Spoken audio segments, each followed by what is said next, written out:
Halo teman-teman, ketemu lagi dengan saya Mustafa. Hari ini hari Senin tanggal 5 Februari tahun 2024. Jadi saya lagi jalan OTW. Saya mau nunjukin ke teman-teman kebun kelapa. Jadi kebun kelapa ini ada di bagian depan dari BSI Petri di Kebun Pakuwon. Dan rencananya kebun kelapa ini akan dijadikan kebun induk ya. Jadi sedang proses kebun induk. Jadi saya mau nunjukin nih kebun kelapanya kayak gimana nih. Saya tunjukin nih. Jadi ini kafe nih di belakang nih. Ini belakang nih kafe. Terus nah sebelah sana sekitarnya. Kalau sekitar sini insya Allah pada bersih ya. Terus tuh ada kopi. Ini ada kopi Arabica yang siap didistribusikan. Udah terbooking semua. Tinggal Banyumas dan Provinsi Banten ya. Dan itu bagian sini, nah itu dia kelapanya tuh. Nah itu dia kelapanya. Kelapanya kayak gimana nih, saya tunjukin kayak gini nih. Nah kelapanya kayak gini nih. Jadi ini adalah jenis kelapanya adalah jenis genjah salak ya. Nah ini dia jenis kelapanya. Jadi ini tuh umurnya udah hampir seumur saya ya. Ini ditanam tahun 90-an. 92 atau 94 gitu ya. Nah ini dia kelapanya tuh. Wow. Jadi kelapa ini tuh sebenarnya umurnya udah lama ya. Udah tua ini tuh umurnya tuh. Nah ini sekitar 20 tahunan. Nah sekitar 20 sampai 30 tahunan. Kalau dengar-dengar 94. Kalau 94 berarti 20 tahun berarti ya segini. 30 tahun dong gitu. Nah jadi kelapa genjah salak ini kalau misalkan dia pertama kali berbuah itu biasanya kondisinya pendek banget. Kita lihat nih, ada nih. Nah jadi ini dia nih. Tapi ini sayangnya adalah sulaman ya. Jadi di sekitar yang tinggi-tinggi tadi ini disulam. Jadi umurnya ini masih muda banget, kurang dari 5 tahun lah. Kurang dari 5 tahun. Tapi dia sudah berbuahnya. Ada yang di sebelah sana tuh berbuahnya udah mulai lebat. Nah, jadi pendek kayak gini, ini sayangnya sebenarnya ada beberapa pelepah ya, pelepah satu nih, satu pelepah, dua pelepah nih, sama 3 pelepah. Ini ada bekas-bekasnya nih, tuh. Nah, ada sana tuh. Nah, sebenarnya ini buahnya lebat. Cuman karena pendek jadi akhirnya mudah banget orang untuk ngambil ya. Ya salah satu kelemahannya kalau misalkan memang kelapa genjah kayak gitu, pendek, mudah banget untuk dipanen. Ada lagi contohnya kayak gini nih, kayak gini saya tunjukkan nih.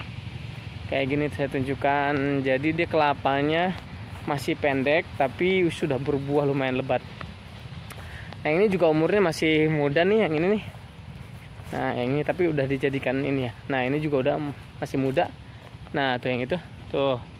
Nah ini masih pendek ya, masih ya kurang lebih 2,5 meter lah. Mas, ada lagi yang pendek, lebih pendek nih di sini. Ada yang lebih pendek. Nah ini dia nih. Nah ini buahnya mungkin sekitar 150 sentian dari tanah. Ini umur tanamannya masih 5 tahunan. Jadi masih 5 tahunan dia sudah berbuah. Nah kalau misalkan di tempat kayak gini banyak yang nyuri ya, banyak yang ngambil, jadi akhirnya resikonya tinggi. Makanya kalau misalkan udah tinggi baru dia bisa berbuah dengan lebat. Kalau yang pendek-pendek kayak gini jarang banget. Ini kenapa berbuah? Karena di sini tuh lagi disiapkan untuk menjadi kebun induk. Jadi akhirnya dia dijaga sama satpam dan staff yang ngambil tanpa izin itu didenda Rp100.000 per butir. Hai, wow. Jadi kalau misalnya ambil kelapa bukan daerah yang sini, bukan bagian yang sini. Nah itu dia, ada ininya, ada apa namanya, ada tulisannya ya. Jadi tulisan ini tuh tujuannya adalah menomori pohon-pohonnya. Karena mau didaftarkan sebagai pohon induk terpilih, jadi dinomori. Jadi kelapa ini untuk ditetapkan jadi kebun induk harus 2 hektar ya. Harus 2 hektar dan jarak tanamnya setidaknya 8 meter ya.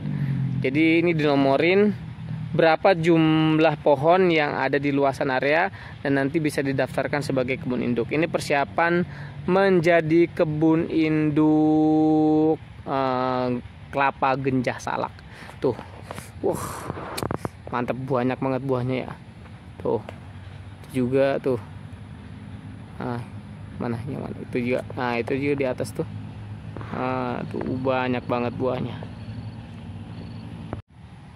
Jadi kebayang ya kalau misalkan kita ketimpa buah yang banyak kayak gitu tuh. Kebayang banget ya kalau misalkan ketimpa. Kecil-kecil sih memang buahnya. Jadi yang genjah salak ini memang sengaja buahnya kecil-kecil. Sepertinya memang diperuntukkan untuk cukup untuk sekali minum gitu maksudnya. Nah, ini memang untuk kalau kata Kabalai sih, kalau lip service-nya adalah, jadi yang kecil-kecil ini itu diperuntukkan untuk hotel karena ukurannya muat dengan cup yang ada di hotel. Jadi sajian di atas meja itu, table manner itu kelihatannya lebih bagus. Katanya sih gitu ya. Nah, itu nih ya. Kondisi sekitarnya tuh. Terus ada yang menarik juga. Ada yang menarik, kenapa di sini di bawahnya ini menggunakan kakao. Jadi kebetulan di sini sebenarnya awal mulanya ini adalah kebun kakao tinggi-tinggi, sama dengan yang di sana yang sering saya kontenin, yang sering saya pangkas. Ditebang semua, diganti dengan pohon yang baru. Ini adalah kakao sedang uji multilokasi. Jadi ada BL50 sebagai kontrol dan ada beberapa calon varietas gitu. Ada di depannya. Mau lihat? Kita lihat ya. Kita lihat. Nah, ini dia ini. Ini ada BL50.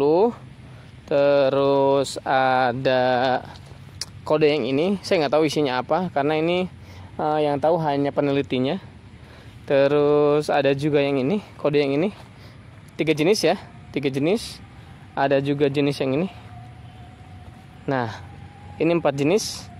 Ada juga yang ini. Ini 5 jenis. Ada juga yang ini.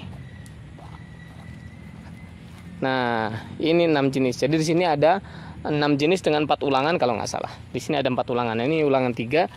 Ada di sana ulangan 4 ya. Saya tunjukin set. Nah, itu ulangan 4 ya. Jadi ulangannya ada 4. Di sini ada 6 dengan 4 ulangan. Nah, kebun kakao. Jadi kelapa tumpang sarinya pohon kakao. Ini sebenarnya udah muncul jorget-jorget ya. Dia sebentar lagi untuk siap untuk berbuah ya. Udah belajar untuk bunga. Cuman sayangnya adalah kita nggak berani untuk take responsibility ya. Kita nggak berani untuk karena ini percobaan dan uji multilokasi dan ini ini sama BRIN di take over atau tanggung jawabnya BRIN. Jadi akhirnya kita nggak berani untuk uji coba dan sebagainya di sini. Nah, itu dia sekilas perkenalan mengenai kebun kelapa yang ada di BSI Petri. Kebun kelapanya ada di depan banget nih. Ada pas banget di depan. Jadi ketika masuk, nih saya tunjukin. Aish. Nah, tuh. Nah, itu pintu masuknya. Nah, itu pintu masuk. Dari pintu masuk langsung ke kebun kelapa. Nah, jadi memang ini sengaja ketika Menteri dulu Pak Yasin SIL, Pak Syahrul Yassin Limpo datang ke sini, dia melihat kelapa ini, kelapanya lebat banget, dan dia bilang, kenapa ini tidak dijadikan sebagai benih kayak gitu. Jadi akhirnya dibuatlah menjadi kebun induk. Nah, ini dari pintu masuk langsung ke kebun kelapa, dan kelapanya sudah diberi label, diberi tanda, dan di bawahnya itu ada kakao. Itu dia perkenalan mengenai kebun kelapa yang akan menjadi kebun induk. Saya ucapkan terima kasih. Ini genjah salak ya, kelapa genjah salak. Saya ucapkan terima kasih. Assalamualaikum warahmatullahi wabarakatuh. Dadah.